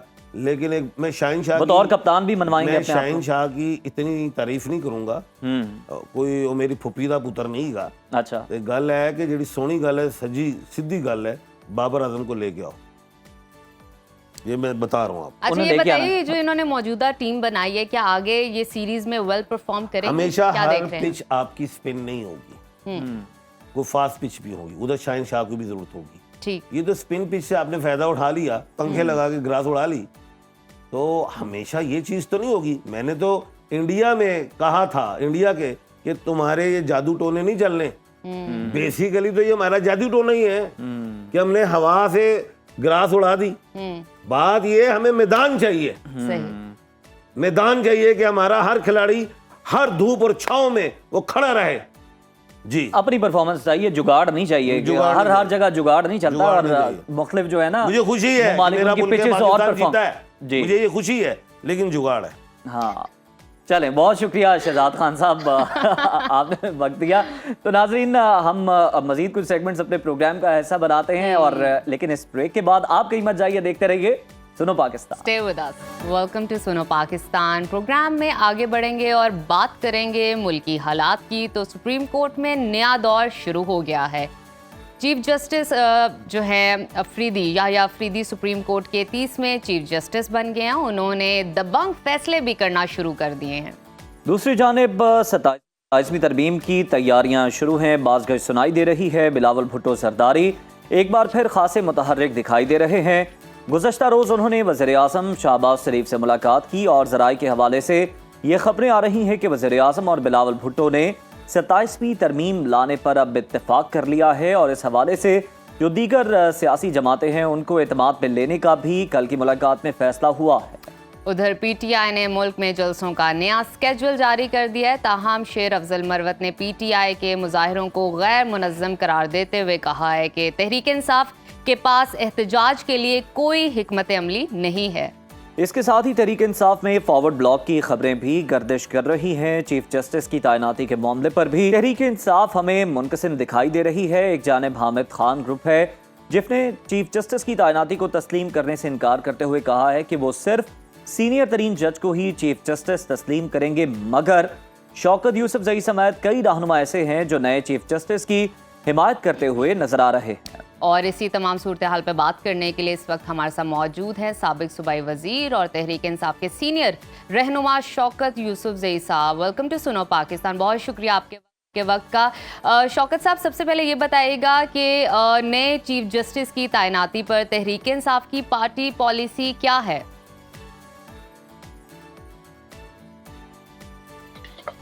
बिस्मिल्लाहिर्रहमानिर्रहीम। देखिए, मेजॉरिटी पार्टी की यही है कि चीफ जस्टिस को वेलकम किया जाए, क्योंकि प्रोसेस बेशक गलत था, प्रोसेस से हमें इख्तिलाफ है, लेकिन एक चीफ जस्टिस आ गया है और हमारा कोई फेवरेट चीफ जस्टिस नहीं है, और हम चाहते हैं कि अदलिया आज़ाद हो। तो अगर मौजूदा चीफ जस्टिस जो है वो अगर अच्छे काम करता है, आज़ादाना फैसले करता है, तो हमें इससे कोई सरोकार नहीं है कि कौन चीफ जस्टिस हो। तो इसलिए मैंने सबसे पहले आवाज़ उठाई कि हमें एकदम चीफ जस्टिस की मुखालिफत नहीं करनी चाहिए। हामिद खान साहब की आपने बात की, वो वकील हैं, सीनियर वकील हैं हमारे, और उन्होंने कहा कि वकला तारीख शुरू करेंगे। तो वकला की मर्जी है, अगर वो तारीख शुरू करना चाहे तो करे, लेकिन मैंने कहा कि पार्टी इसमें शरीक ना हो, हिस्सेदार ना बने, क्योंकि हम चाहते हैं कि अदलिया जो है वो हर किस्म से दबाव से आज़ाद हो। और बदकिस्मती से इस हुकूमत को आज़ाद अदलिया पसंद नहीं है, और शायद जो फैसले अभी तक चीफ जस्टिस साहब ने किए हैं, याह्या अफरीदी साहब ने, तो मुझे ऐसा लग रहा है कि 27वीं तरमीम में हो सकता है कि कुछ मजीद बातें हो जाए, तो इसकी हमें रोकथाम करनी चाहिए। और सारी शौकत यूसुफ जी साहब, कौन सी ऐसी चीजें हैं जिसका आपको खदशा दिखाई देता है 27वीं तरमीम में? देखिए, ये साजिशें करना इनकी आदत है ना। अब ये इनका ये ख्याल था कि ये जो चीफ जस्टिस है ये फाइज ईसा का उसको बरकरार रखेगा, जो उसने इनको तहफ़्फ़ुज़ दिया हुआ था हर किस्म की चीज़ों से। लेकिन चूंकि ये भी एक सीनियर चीफ जस्टिस हैं, और जब इंसान हाई कोर्ट तक पहुंचता है, जस्टिस होता है हाई कोर्ट का, तो वो सारे मामलात को समझता है, तो वो क्यों अपना नाम उन लोगों में शामिल करे जो जस्टिस मुनीर और जस्टिस फाइज ईसा इस तरह के लोगों के नाम सारी दुनिया में गूंजते रहेंगे कि ये इन लोगों ने क्या कारनामे किए हैं। तो ये जो चीफ जस्टिस है ये काफी बुर्दबार, काफी समझदार, काफी वो मुझे तो लग रहा है कि ये अच्छे फैसले करेगा। और अच्छा शौकत साहब, आपने बिल्कुल ठीक कहा कि हामिद खान जो है वो वकला की नुमाइंदगी कर रहे हैं, तहरीक इंसाफ की नहीं। तो ये भी बताइएगा, तहरीक इंसाफ ने लगता है कि कहीं ना कहीं ये सोच पाई जाती है, ये सीखा है कि बिला वजह की आप जो मुखालफत है या मुखासमत करेंगे तो वो फ़ायदे में नहीं रहती, सूदमंद नहीं होती, बल्कि उसका नुकसान होता है। देखें, डेफिनेटली हम एक और फाइज ईसा क्यों पैदा कर रहे हैं, क्योंकि अगर एक चीफ जस्टिस सही काम कर रहा है तो मैं ये समझता हूँ कि हमारा फेवरेट नहीं होना चाहिए। हमारे लिए सारे अच्छे हैं, जजेस हैं। ये सुप्रीम कोर्ट के लेवल के जजेस में कहीं एक आधा बंदा ऐसा पैदा होता है जो इस तरह की हरकतें करता है, जो फाइज ईसा साहब, लेकिन उसका क्या हशर क्या हुआ, वो एक दिन भी पाकिस्तान में नहीं रुका। तो जो ये इस तरह की जिंदगी तो कोई भी नहीं गुजार सकता कि अपना मुल्क छोड़ के कहीं और जाके बसे, क्योंकि यहाँ तो आपको पता है कि एक बेकरी वाले ने माफ नहीं किया तो आम बंदे कैसे माफ करेंगे उनको, वो तो न कहीं मार्केट में निकल सकता है ना कोई। ये आज की दुनिया जो है बड़ी फास्ट चली गई है। अब मेरे ख्याल से लोग अपने आप को, अपने किरदार को, सबको सोच समझ के आगे बढ़ेंगे। बिल्कुल। तो मैंने ये कहा था कि हमें किसी पंगा लेने की जरूरत नहीं है। अगर कोई फैसले गलत हुए और हम समझते हैं कि जी उसकी बुनियाद पे हुई तो फिर तो समझ आती है, लेकिन एक चीफ जस्टिस आने के साथ ही उसने दबंग फैसले शुरू किए तो हमें तो उसको सपोर्ट करना चाहिए। बिल्कुल। शौकत साहब, इस बारे में भी हमें आगाह कीजिएगा कि आपका मौक़िफ़ है कि मौजूदा पार्टी क़यादत ने बानी पीटीआई की रिहाई के लिए मौसर इक़दामात नहीं उठाए, और अब शेर अफजल मरबत भी यही कह रहे हैं कि बानी पीटीआई और कितने लोग हैं कि आप जो आपके ख्याल में हैं और यही सोच रखते हैं, आपके ख्याल में कितने लोग यही सोच रखते हैं? देखिए, पार्टी का जहां तक ताल्लुक है ना वर्कर्स का, वर्कर्स मुत्तहिद हैं। वर्कर्स को तो जो आवाज पड़ती है वो फौरन लब्बैक कहते हैं। लेकिन ये बात बिल्कुल दुरुस्त है और कि हमारी जो पार्टी की लीडरशिप है उनकी गिरफ्त बड़ी कमजोर है। आप देखें कि भी हमने तारीखों के शुरुआत किए, उसमें पार्टी लीडरशिप बदकिस्मती से सिवाय अली अमीन गंडापुर के बाकी बहुत कम नजर आए और लीड करने नहीं पहुंचे। इस वजह से थोड़ा सा वो हुआ, लेकिन ये कि वर्करों में वो जज्बा वो अभी तक मौजूद है। वर्कर पीछे नहीं हटने के लिए तैयार, लेकिन इनको गाइड करने की जरूरत है। हमें तोड़ फोड़, हमें मुल्क को नुकसान पहुंचाना, ये हमारा काम नहीं है। हम पुरअमन लोग हैं, सियासी लोग हैं, हम पे पुरअमन एहतजाज की तरफ बढ़ना चाहिए। हमें किसी किस्म की वायलेशन इस तरफ नहीं जाना चाहिए, क्योंकि इससे मुल्क को नुकसान होता है। तो मैं हमेशा ये कहता रहा हूँ कि अपना एहतजाज करें, आए अडियाला जेल के सामने एहतजाज कर लें, वहां पे धरना दे दें, लेकिन पुरअमन। और हुकूमत को चाहिए कि वो सब्र इस्तेकामत से काम लें। ये नहीं कि भाई यहाँ से जुलूस निकला तो फौरन उन पे फायरिंग करो, उन पे दोनों जानिब से शौकत साहब जिम्मेदारी आयद होती है। बड़ी अच्छी बात आपने कही। अडियाला के आप बाहर की बात कर रहे हैं, हम अडियाला के अंदर की बात कर लेते हैं। आपको लगता है कि तहरीक इंसाफ बानी पीटीआई को जेल में मिलने वाली सहूलियात से मुतमईन है, या इस मामले में वो ये चाहते हैं कि मजीद सहूलियात जो हैं वो बानी पीटीआई को मुहैया की जाए? देखिए, मेरे ख्याल से जब से इमरान खान जेल में है उन्होंने कभी भी ये नहीं कहा कि मुझे ये सहूलत दे दें। और वो शायद हुकूमत इससे भी परेशान है, क्योंकि हुकूमत का ये ख्याल था कि इमरान खान जो है, कभी इल्ज़ाम लगाया जाता था ये नशई है, तो अल्लाह ताला की शान है कि अल्लाह ने उनको उससे बरी कर दिया सारी जिंदगी के लिए। आपको ये इल्ज़ाम नहीं लगा सकता उनके ऊपर। फिर वो कहते थे कि जी ये तो 2 दिन भी नहीं गुजार सकता, क्योंकि ये तो इसने जिंदगी जो है ना शाहों की तरह गुजारी है। तो ये जेल में अल्हम्दुलिल्लाह आज पूरा साल मुकम्मल हो गया, लेकिन वो टूटे नहीं। तो इसका मतलब है कि वो लीडर है और उसको तस्लीम कर लेना चाहिए। और जो उनका हक बनता है एक साबिका प्राइम मिनिस्टर के हैसियत से, जी जिस तरह नवाज शरीफ को जो सहूलतें मौजूद थी उन सहूलतों में भी वो भाग गया था। लेकिन ये तो कोई सहूलतें नहीं है। कभी बिजली बंद कर दी जाती है, कभी पानी बंद कर दिया जाता है, कभी क्या किया जाता है, कभी छोटे कमरे में उनको वो मुंतकिल किया जाता है। लेकिन वो कभी भी वो कहता है ठीक है, ये अल्लाह की तरफ से जिस तरह भी है। तो मेरे ख्याल से उनका जो अकीदा है वो बड़ा ज़बरदस्त है लेकिन गवर्नमेंट को सोचना चाहिए कि कल उन पे भी ये वक्त आ सकता है। ये सारी जिंदगी जो है इमरान खान जेल में नहीं रहेगा, वो कभी प्राइम मिनिस्टर भी बनेगा अल्हम्दुलिल्लाह, लेकिन फिर ये लोग क्या करेंगे? क्या ये भागेंगे, मुल्क से बाहर रहेंगे, वहां से बैठ के साजिशें करेंगे, लंदन प्लान बनाएंगे? आप कोई बताया ना कि फायज ईसा क्यों गया लंदन और वो साहब क्यों गए लंदन, नवाज शरीफ उसी दिन क्यों लंदन गए, ये सारे एक ही दिन में क्यों भागे, और कुछ और लोग भी वहां होंगे। तो ये जो चीजें हैं पाकिस्तान को, अच्छा, वो तो कहते हैं कि वो जल्दी वापस आ जाएंगे शौकत साहब। वो आए ना आए मेरे से कोई फर्क नहीं पड़ता है, लेकिन मैं कहता हूँ साजिशों का गढ़ ना बनाए लंदन को। ये ना हो कि कल पाकिस्तानियों को भी वहां धक्के पड़ के जी हाँ साजिशें यहाँ हो रही। हमें अपने मुल्क को आगे ले जाना है सबने मिलके। ये साजिशों की बजाय आवाम पे छोड़ दिया जाए ना। आवाम किसको मुंतखब करती है, आवाम किसको वोट देती है। ये तो अगर हम जमहूरियत के नाम पे मुल्क बनाए तो हम ये क्यों इस तरह की हरकतें कर रहे हैं कि हम जमहूरियत को नहीं मान रहे। वो अगर हम इस तरह फॉर्म 45 की जगह 47 को लाके रखेंगे और फिर हम ये कहेंगे कि कुरान जो है वो ये कहता है, तो कुरान में क्या है? कुरान में बताया ना कि ये जो फॉर्म 45 की जगह 47 को करके इनको लाके रखा है। तो ऐसे जिन्होंने क्या है जो लेकिन शौकत साहब, ये जो एहतजाज के दौरान अली अमीन गंडापुर साहब का रवैया था, ये जमहूरी था? क्विकली जरा इसका आंसर दीजिएगा शॉर्टली। देखिए, अली अमीन गंडापुर साहब जो है ना, उनका लीडर जेल में है और अली अमीन गंडापुर के वर्करों के ऊपर तशद्दुद हो रहा है। अगर वो जलसा भी करते हैं तो तब भी तशद्दुद होता है, अगर वो पुरअमन मुजाहरा करते हैं तो तब भी तशद्दुद होता है। तो जाहिर है एक बंदा कितना बर्दाश्त कर लेगा। तो उन्होंने जो बात की वो गुस्से में की, लेकिन उन्होंने कोई गैर कानूनी काम आज तक नहीं किया। बिल्कुल ठीक है, आपका पॉइंट आ गया। आपने कहा कि उन्होंने जो बात की है वो सिर्फ और सिर्फ गुस्से का नतीजा था। बहुत शुक्रिया शौकत यूसुफ जही साहब, आपके आप सुनो पाकिस्तान में अपना तज्जिया दे रहे थे। नाज़रीन, यहाँ पर हम एक ब्रेक शामिल करते हैं, आप कहीं मत जाइए, देखते रहिए सुनो पाकिस्तान। वेलकम बैक नाज़रीन। कुछ सवाल ऐसे होते हैं जिनकी जवाब की तलाश हमें हमेशा रहती है, और ऐसा एक सवाल ये है कि आखिर रूह है क्या, इसकी हकीकत क्या है? क्या हम इसको देख या महसूस कर सकते हैं, या फिर ये महज एक तस्वुर है जिसे हम समझने की कोशिश में लगे रहते हैं? और इस सवाल के जवाब में सदियों से फ़लसफ़ी, साइंटिस्ट और मजहबी रहनुमा मुख्तलिफ नज़रियात पेश करते नज़र आ रहे हैं, और हर मज़हब और हर फ़लसफ़े से इसकी जो हकीकत है बयान करने की हर कोई कोशिश कर रहा है। रूह के बारे में जदीद साइंस का नज़रिया भी काफ़ी दिलचस्प है। अगरचे साइंस बराह रास्त रूह की मौजूदगी को साबित नहीं कर सकी, लेकिन ये कहती है कि इंसानी ज़िंदगी का एक ऐसा पहलू ज़रूर है जिसे हम समझने से कासिर हैं।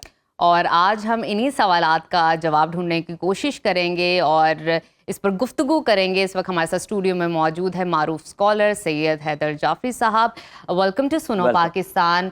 आपसे जानना चाहूँगी, पहले आप हमें बताएंगे तो सही कि रूह की हकीकत क्या है, साथ ही साथ मैं जानना चाहूँगी कि वाकई क्या हम रूह को महसूस कर सकते हैं, और हमारे मज़हब में और मुख्तलिफ मज़ाहिब में इसकी हकीकत क्या है?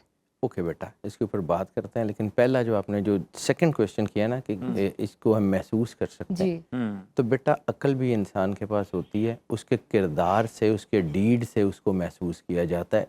इटसेल्फ वो कुछ नहीं होती, टेंजिबल नहीं है। ठीक है। इसी तरह आपके ब्रेन एंड हार्ट न्यूरॉन्स जो आपकी बॉडी के डिसीजंस ले रहे होते हैं, यानी मतलब कुछ लोगों का ख्याल है, कुछ इसके बारे में भी रिसर्च है, तो 3.5 करोड़ से लेके 14 करोड़ तक brain and heart neurons, even someone calls in billions, बहरहाल होगा, उसके ऊपर अभी बात नहीं करते, लेकिन वो ब्रेन एंड हार्ट न्यूरॉन्स जो आपकी बॉडी की मूवमेंट को, सोच को, शऊर को, विजदान को वो अलाइन कर रहे होते हैं, वो भी तो नज़र नहीं आते।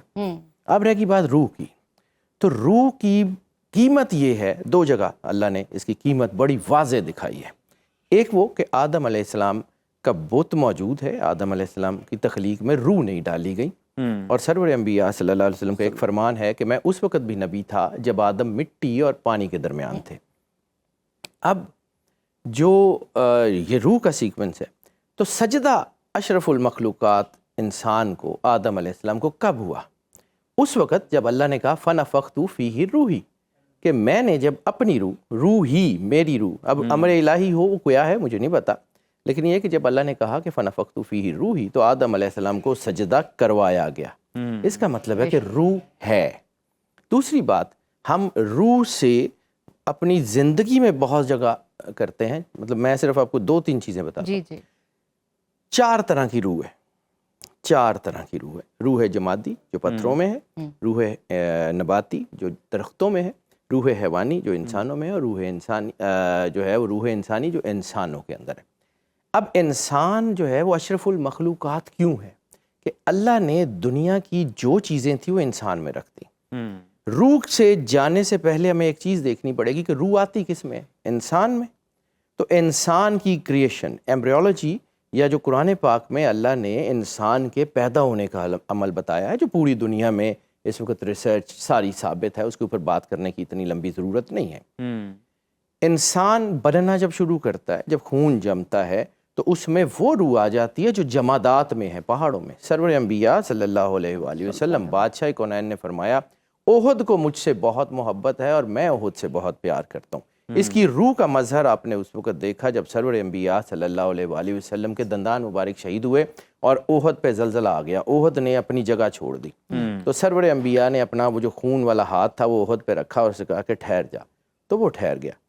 ठीक है, इसका मतलब है कि वो रूह थी जो उस वक़्त अमल में आई। बिल्कुल। फिर दरख्तों का बनना, दरख्तों का सजदा करना, ये सारी हदीस की सारी किताबों से कि दरख्तों को इशारा किया तो वो चल के आ गया, दैट इज़ रूह नबाती। अब यहाँ पे आइए, जानवरों में भी रूह है जी। बच्चा जब माँ के पेट में खून जमना शुरू हुआ, रूह जमादी आ गई, खून ने प्यूरिफिकेशन शुरू की, अपनी शक्ल लेना शुरू की, रूह नबाती आ गई। उसके बाद बच्चा माँ के पेट में मौजूद है, खुराक ले रहा है, मुकम्मल मौजूद है, किसी भी वक्त वो दुनिया में आ सकता है। इस वक्त तक अगर बच्चा दुनिया से चला जाता है तो जनाजा नहीं पढ़ा जाता। बिल्कुल ठीक है, नहीं पढ़ा बच्चे का जनाजा उस वक्त, या इंसान का जनाजा उस वक्त होता है कि वो पैदा हो, सांस ले। ठीक है, वो रूह इंसानी है जहाँ से हमारी जिंदगी का आगाज है। ये 3 रूहें इंसान के अंदर पहले से मौजूद थी। बिल्कुल ठीक हो गया। अब अल्लाह कहता है कि हम जो रूहें भेजते हैं वो इल्लियीन से भेजते हैं, यानी जो पाक रूहें वो इल्लियीन से आती हैं, जो नापाक रूहें वो सिज्जीन से आती हैं और वहीं वापस चली जाती हैं। हम रोज कहते हैं इन्ना लिल्लाहि व इन्ना इलैहि राजिऊन। तो जिस्म जो है वो तो मिट्टी में मिट्टी चला गई, रूह ऊपर चली गई। ठीक है, कब्र में हिसाब सवाल किताब किससे करना है? ठीक, बड़ा अहम सवाल। क्या बात ठीक है। अब ये इसको समझिए, मैंने आपको कहा कि जी वो 4 रूहें थी, रूह जमादी, रूह नबाती, रूह हैवानी और रूह इंसानी। रूह इंसानी से आपकी जिंदगी का आगाज है। रूह इंसानी आएगी तो आप जिंदा हैं, वरना उससे पहले आपकी जिंदगी काउंट नहीं होगी। अब ये इस रूह का मयार है। अब दुनिया के हर शख्स ने जाना है, जो बना है उसने जाना है, कायनात की सबसे खूबसूरत हकीकत का नाम मौत है। यानी कायनात में ईद का अगर कोई लम्हा मेरी जिंदगी में अगर हो सकता है तो वो है जिस दिन मैंने मालिक को जाके मुंह दिखाना है। मेरे लिए जिंदगी का सबसे खूबसूरत लम्हा वो होगा। वसल का जाहिर सी बात है सर, वहीं से तो टूट के आए हैं, वहीं तो वापस जाना है, अपने घर में जाना है ना। हाँ। इन्ना लिल्लाहि व इन्ना इलैहि राजिऊन, हम वहीं से थे वहीं वापस जाएंगे। शैतान यहाँ से था वहाँ गया, वापस रांदा दरगाह हो गया। हमारा और उसका इंटरलिंक, वो जो कहता है ना आंकड़ा, वो आंकड़ा इसलिए है कि उसका डिफरेंट है, हमारा डिफरेंट है। बात दूसरी तरफ निकल जाएगी क्योंकि इसको मैं कंक्लूड करना चाह रहा हूँ। ये जब इंसान के अंदर ये रूह होती है तो फिर अगर इल्लियीन से आने वाली रूह ऊपर चली गई और सिज्जीन से रूह ऊपर चली गई तो फिर यहाँ कोई ना कोई ऐसी चीज़ टेंजिबल और नॉन टेंजिबल होनी चाहिए ना। अब उसके बारे में हम बात करते हैं तो हम अक्सर ये जो है वो चीज़ें देखते हैं कि जी वहाँ मज़ारों में औलिया के क्या है। भाई खुद सरवर अंबिया सल्लल्लाहु अलैहि वसल्लम बादशाह कौनैन की रूह मुकद्दस भी ऊपर चली गई, तो यहाँ क्या है? अब इसके ऊपर बात करते हैं। अल्लाह ने 4 रूहें ये थी, अल्लाह ने इंसान के अंदर एक रूह रख के नहीं भेजी। ठीक है, इनका स्पिरिट्स का जिक्र है। और जब मैंने आपसे पिछली दफ़ा बात की थी कि 3 का अदद कायनात को रूल करता है, कुरान पाक में भी अल्लाह ने फरमाया कि 3 तरह के लोग हैं, एक वो जो मान गए, एक नहीं माने, एक वो तजब्जुब का शिकार रहे। इसी तरह हर चीज़ में 3rd डायमेंशन आपको मिलेगी, the body, the soul, the spirit. Body मिट्टी में मिट्टी खत्म, सोल ऊपर से चली गई, स्पिरिट यहाँ रहेगी। That is the spirituality. Spirituality means related to the spirit. हमने रूहानियत को रूह से हटा के चिल्लों, विरदों, वजीफों में बंद कर दिया। वो रास्ता है, मंजिल नहीं है। बिल्कुल। कुरान पाक में जहाँ पे अल्लाह दीन की असास बताता है, कहता है कि या रसूल अल्लाह, इनसे कह दीजिए, वो अराबी जो आपसे कहते हैं कि हम ईमान लाए, उनसे कह दीजिए कि तुम इस्लाम लाए। मोमिन तब बनोगे जब नूर तुम्हारे दिलों में उतरेगा, वो रूह। अब रूह के साथ और चीज़ें भी हैं, मतलब कलब, रूह, सिर्री, खफी, अखफा, अन्ना, नफ्स, इनका 7 जहानों से ताल्लुक है। These are like satellites. खुलद, दारुसलाम, दारुल करार, अदन, नईम, मावा, फिरदौस, 7 जन्नतें, नासूत, मलकूत, जबरूत, याहूत, हाहूत और हुवियत, 7 हेवन, ये 7 जहान है। उनकी अपनी अपनी डायमेंशंस हैं। उसके ऊपर फिर कभी जिंदगी रही तो बात करेंगे कि क्या होती है। It's like a satellite. आपके यहाँ से कोई रूह ऊपर जाती है तो उसका कनेक्शन होता है। ये वो मकाम है जिसके बारे में सरवर अंबिया सल्लल्लाहु अलैहि वसल्लम ने फरमाया, मूतू कबला अन तमूतू, मर जाओ इससे पहले कि तुम्हें मौत आए। उसका कनेक्शन क्या था कि तुम्हारा ये जहान और वो जहान एक हो जाए। वो एक फ़कीर की किताब है, मकातबात इश्क, उसमें एक जुमला लिखा हुआ जो लोगों को समझ नहीं आता कि अगर इजराइल ले गया तो वापस नहीं आ सकोगे, खुद चले जाओ, रास्ता खुला रहेगा। ये उसकी डायमेंशन का तर्जुमा है जो सरवर अंबिया सल्लल्लाहु अलैहि वसल्लम ने फरमाया था, मूतू कबला अन तमूतू। अच्छा जाफरी साहब, दीन इस्लाम की रोशनी में तो आपने बताया कि रूह की क्या अहमियत है, रूह क्या है। मुख्तलिफ मज़ाहिब इसके बारे में क्या ख़यालात रखते हैं, क्या कायदे रखते हैं, फ़लसफ़ियाना नज़रियात क्या हैं इसको लेकर? अब रूह के बारे में जी मुख्तलिफ फ़िलॉसफिकल की बात करते हैं। सबसे करीब तरीन हम जो रोज़ देखते हैं जी, क्रिश्चियनिटी, सेकंड इन कमांड सरवर अंबिया सल्लल्लाहु अलैहि वसल्लम। अगर रिसालत में आप खातमुन नबिय्यीन सरवर अंबिया सल्लल्लाहु अलैहि वसल्लम है तो सेकंड इन कमांड नबूवत के हज़रत ईसा अलैहिस्सलाम सरवर अंबिया से फ़ौरन पहले। अब ईसा अलैहिस्सलाम, बाइबल में एक जिक्र मिलता है कि ईसा अलैहिस्सलाम बदरूहें निकाला करते थे। तो there are 2 types of spirits, ठीक है, evil spirits and noble spirits. Evil spirits के बारे में कहानियाँ आपने सुन ली, मरगटों में होती हैं, फलां होती हैं, लोगों को तंग करती हैं, ये करती हैं। तो सर अगर ईवल स्पिरिट्स इतनी पावरफुल हैं तो नोबल स्पिरिट्स को आप समझते क्या है कि वो क्या कर सकते हैं? जबरदस्त। ये नोबल स्पिरिट्स हैं जो दरबारों में बैठ के लोगों की खिदमत करती हैं, लोगों के अमाल करती हैं। वो जो मूतू कबला अन तमूतू की मैंने बात की थी ना, कि ये वो लोग हैं जिनके बारे में सखी सुल्तान बहू ने कहा कि इनका नामा अमाल इनके दुनिया से जाने के बाद भी बंद नहीं होता। क्या बात, बहुत एज की एक और मिसाल मिलती है कि सरवर अंबिया सल्लल्लाहु अलैहि वसल्लम मेराज पे जा रहे थे तो आपने देखा मूसा अलैहिस्सलाम अपनी कब्र में इबादत करें, तो वहां पे क्या था, ऊपर चौथे आसमान पे भी मूसा अलैहिस्सलाम से मुलाकात का जिक्र है और नीचे जो है वो बैतुल मक़दस की ज़मीन में भी मूसा अलैहिस्सलाम की तुरबत में उनके मौजूद होने का जिक्र है। तो ये दोनों चीज़ें मेराज में हैं। कभी इसको गौर से देखिएगा कि यहाँ कौन था और वहाँ कौन था, यहाँ किससे मुलाकात हुई और वहाँ किससे मुलाकात हुई। बड़ी ज़बरदस्त बात है, ये तो गौर फिक्र करने वाली बात है। अब स्पिरिट की बात करते हैं तो ये जो 7 स्पिरिट्स हैं ना, these are all related to the 7 heavens, these are all related to the 7 words. इस मौजू की जाफरी साहब हम पढ़ते हैं, फिर किसी और दिन खोलेंगे। हमारा मैं उसके ऊपर 7 आसमानों 7 जमीनों पर हमारा वक्त खत्म हो चुका है प्रोग्राम का। इंशाल्लाह फिर किसी दिन आपको समय देंगे। बहुत शुक्रिया आपके वक्त का। तो नाज़रीन, ये था हमारा आज का प्रोग्राम। उम्मीद है आपको पसंद आया होगा। अपना फीडबैक हमें जरूर दें, हमें दीजिए इजाजत और कल दोबारा मुलाकात होगी। तब तक के लिए अल्लाह हाफिज। देखते रहिए सुनो पाकिस्तान।